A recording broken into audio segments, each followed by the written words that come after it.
Hey everyone, this is Grace, and I wanted to come here and share with you some new offering envelopes that I had created. I did get to craft, yay! But it was actually kind of a compulsory crafting because my little children's group and the youth group have been using the same envelopes. And do you remember the one that I made last month? I'll link that video share down in the description bar if you want to see it, but it was with this little fox from the Gerda Steiner's designs, and you guys know I love her little critters. But anyway, and I had that with Blessings Named Them One by One. That was a May Made It design. Hold on, let me actually show you. Alright, so it was this one. So I used this, obviously you can tell from the ink, and then I had lined the bottom with these pumpkins. And instead of using this for the youth group, I just thought, my youth group is young enough, let's just go ahead and use the little fox, for both the children and the youth group. Oh my gosh, can I tell you, it was the funniest thing, because last month was the first time I actually used a really cute little creature on the envelope. The kids in the children's department, because I collect all the offering envelopes and give it to the treasurer after service, but oh my goodness, some of them had written bubble captions so that it looks like this little fox is talking. Is that not hilarious? It still brings a chuckle to me. So anyway, we'll see whether this happens this time around. Anyway, they were running low, and I realized I should probably make another batch of Thanksgiving/fall envelopes before I make the Christmas ones, because I don't release the Christmas envelopes until the first week of Christmas, or at least until Advent season begins. So what I did was, I've been meaning to use this, and I bought this as a D-stash from Felicia, who is FP Handmade here on YouTube. So Felicia, when you offered this as a D-stash, this is what I had in mind for it when I jumped on it. I mean, this was one of the projects that I had in mind for it.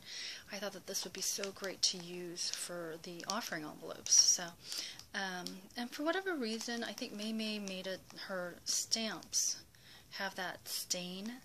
I thought maybe it was because of the pigment ink that I used, but this time I used the water-based inks of Stampin' Up, and it still kind of colors it, so that's totally okay. I actually like it because then I know which stamps I've used anyhow. But it has been cleaned of the ink. I do like the fact that the Stampin' Up ink pads, they do wash off very cleanly. So anyway, I used, you can't see it very well, but Tangerine Tango, because the goldfish one that I was using from Ranger, it was a little bit too bright, and I wanted the orange to be a little bit brown. As you can see, it does, right?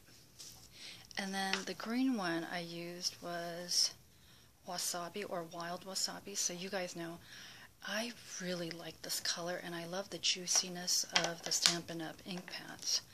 So did that. So as usual, you guys know, I use this for the name here. And so this is what the envelope looks like. And I stamped out, I think, 50 of these. Hopefully this will last us until the end of the fall season. So yeah. And then of course you guys know, I think this is Fall Float. Yep. This is Fall Float. I used it during my House Mouse collab in October, and I just thought it was so darling. And it's towards the end of the fall foliage, so I thought this would be a nice little homage to the fall. And then of course, little mouse. So the kids at church don't know about my love of House Mouse, so this is their first introduction to my little house mouse. We'll see how they react. But anyway, I just wanted to come on here and quickly share with you the next, or I guess the second to last, right? The penultimate offering envelope for 2018.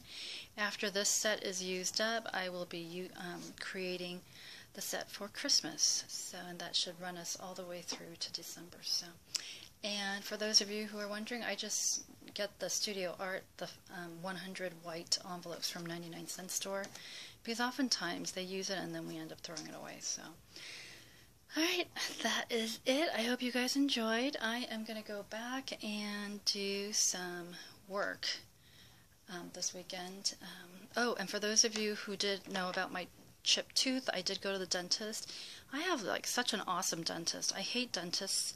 I shouldn't use the word hate, huh? But I dislike dentists who are very aggressive in their dental care and, you know, getting patients to get procedures that they may not necessarily need, right? And so my dentist, even though it was a chipped tooth, he did all these tests and he was like, you know, if you're okay, we can leave it and observe it, and then every year we can just make sure it doesn't get any worse. And he's like, knowing you, you have such like good oral hygiene, and I actually do. I'm so obsessive about my teeth. So he said that he was comfortable just letting it go. He did give me the option of filling it, but you know how when you fill, you have to actually drill a bigger hole, and yeah, so he was okay. I was certainly okay if he was okay, so decided to just let the tooth stand as is. So, yep. Anyway, hope you guys enjoyed. Have a great weekend. I should be back, I think, with 1 or 2 more videos during this long weekend of Veterans Day. So, I think that's it, though.